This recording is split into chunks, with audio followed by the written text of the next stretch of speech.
Hi hello welcome back to our channel. ఈ రోజు మనం పప్పు మామిడికాయ చేసుకుందాం.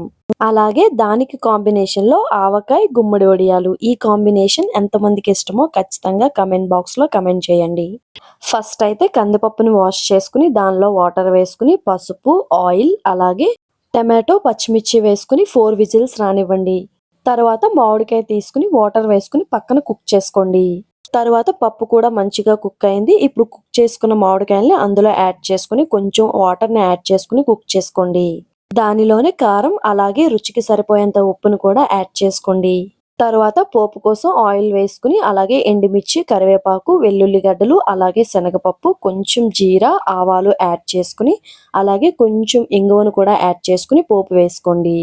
పోపు వేసుకున్నాక ఒకసారి కలుపుకొని స్టవ్ ఆఫ్ చేసుకోండి. ఆలోపు గుమ్మడి వడియాల కోసం ఆయిల్‌ని వేసుకుని ఆయిల్ మంచిగా హీట్ అవ్వనివ్వండి. తరువాత గుమ్మడి వడియాలను లైట్ గోల్డెన్ కలర్ వచ్చేంత వరకు ఫ్రై చేసుకుని తీసుకోండి. అలాగే వేడివేడిగా సర్వ్ చేసుకోండి. అసలు గుమ్మడి వడియాలు ఎంతమందికి తెలుసో కమెంట్ చేయండి. మరొక మంచి వీడియోతో మళ్ళీ కలుద్దాం. Bye bye.